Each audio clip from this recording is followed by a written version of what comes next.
You know, the sea, it's always been the real engine of history. It's what connects worlds, it creates unimaginable wealth, and it serves as the ultimate stage for the grand ambitions of empires. But the story that's written on those waves, it's almost always a story of violence. So, let's start with what is, right now, the most dangerous water on the planet, the South China Sea. 2024 has been an incredibly violent year here. We've seen Chinese ships literally ramming and blasting Philippine vessels with high-pressure water cannons. For the Philippines, this isn't some minor dispute. It's an undeniable assault on their sovereignty. What China's doing here is using something called a gray zone tactic. See, these aren't official Navy ships. They're a state-sponsored maritime militia. It's a clever and very dangerous way to apply intense pressure and assert control without firing a shot that could trigger a full-blown war. It's weaponized intimidation, plain and simple. And make no mistake, behind this militia is a massive military buildup. China claims pretty much the entire sea with its so-called 9-dash line, a boundary they just drew on a map that cuts deep into their neighbors' waters. And to back it up, they've literally built military fortresses on top of coral reefs, decking them out with missile launchers and radar jammers. They've made it crystal clear, they are not backing down. Now, this claim was directly challenged. Back in 2016, an international court looked at it and flatly rejected it, ruling that it has absolutely no legal basis. So what was Beijing's response? To just completely ignore the ruling and enforce its claims with steel and with force. And that, right there, is the heart of the conflict, China's raw ambition versus international law. But here's the thing. This fight for control of the seas, it's not a news story, not by a long shot. To really understand the stakes today in the South China Sea, we have to rewind the clock, back to an empire built on a different commodity, one that was just as addictive and far, far more destructive: sugar. It all kicked off when Columbus brought sugarcane to the Americas. That one simple act, it unleashed a force that would completely reshape the world. The European craving for sweetness fueled the rise of these massive plantations and the absolutely brutal triangular trade that locked 3 continents into a network of pure exploitation. And at the very heart of this system was the plantation. Now, this wasn't just a farm. Historians call it the first modern factory. It ran 18 hours a day with a kind of ruthless efficiency we'd recognize today. But its gears, its machinery, that was all human beings, treated as nothing more than disposable parts. Think about this number for a second: 96%. When we think of the transatlantic slave trade, a lot of us picture North America, but that was only 4% of the total. The vast, overwhelming majority were shipped to the Caribbean and South America. They were sent directly to the hell of the sugar plantations. And the logic of that hell was absolute, brutal efficiency. See, sugarcane had to be processed the second it was cut, or it would spoil. So if a slave, exhausted after hours of labor, got their arm caught in the giant grinding rollers, the machine couldn't stop. The overseer would just grab an axe and chop the arm off. A human life was worth less than a brief pause in production. And this twisted logic, it didn't stop on land.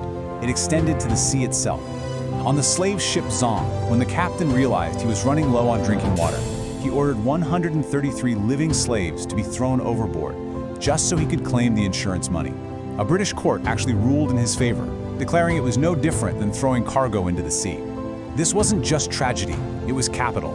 This was the blood-soaked money that financed Europe's industrial revolution and forged its global power. Okay, so Britain takes all this power, this industrial might forged in the sugar trade, and then uses its mastery of the sea to wage a totally new kind of war, this time against China. So, back in the early 1800s, Britain had a major China problem. Britain was hooked on Chinese tea, but China had zero interest in British goods. They would only accept one thing as payment: silver. And this was draining the British treasury at a catastrophic rate. So, what was Britain's solution? It was diabolical. They decided to reverse this trade deficit by getting an entire nation hooked on a drug. They started smuggling enormous quantities of opium grown in their colonies in India straight into China. It was then, and is still, called the ugliest trade. And when China, rightly, tried to shut down this drug trade, Britain declared war. China's old-fashioned navy was just no match for Britain's new iron-hulled steamships like the infamous Nemesis. China was shattered. An ancient, seafaring empire that had turned its back on the ocean was completely humbled by one that had mastered it. And just like that, for the first time in centuries, the entire balance of world power shifted, decisively, from east to west. And that brings us right back to today, because the same fundamental lesson applies. Whoever controls the sea controls the global order. And right now, two superpowers, the US and a resurgent China, are staring each other down in those very same waters.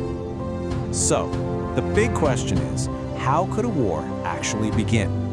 I mean, neither side wants a full-scale war that could easily go nuclear. The people in charge are rational.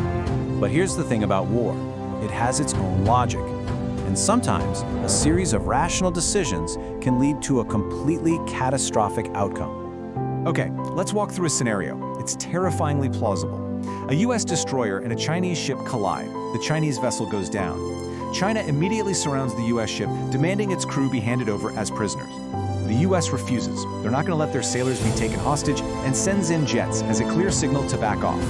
In the confusion, the fog of war, a nervous Chinese missile crew on one of those artificial islands thinks it's an attack and opens fire. To defend its planes, the US ship fires back. And seconds later, China responds with an anti-ship missile and the American destroyer is sunk. And you see, every single step in that chain was a rational, defensive move from their point of view.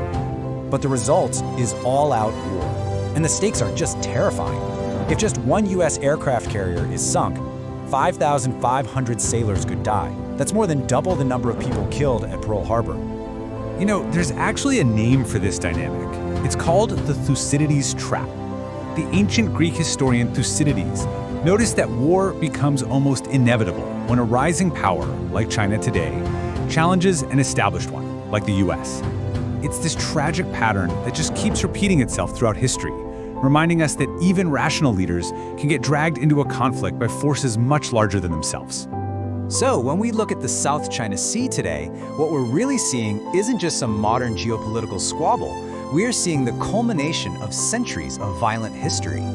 The prize itself has changed over the centuries, right? From sugar to opium, and now to the oil and shipping lanes that are the lifeblood of the global economy. But the game? The game is exactly the same. Control the sea, and you control the flow of wealth and power. And just like it's always been, it's the smaller nations that are caught in the middle, squeezed between giants. This quote from the former president of the Philippines, Rodrigo Duterte, just perfectly sums up their impossible position. He's saying, look, they're taking our territory, but what can we do? Go to war? It's a war we can't afford and cannot possibly win. You know, the sea created our modern world. It connected everything, for better or for worse, through trade and, yes, through tragedy. The question we have to ask ourselves is a chilling one. Are we doomed to repeat that violent history? Is the very thing that built our world also going to be its grave?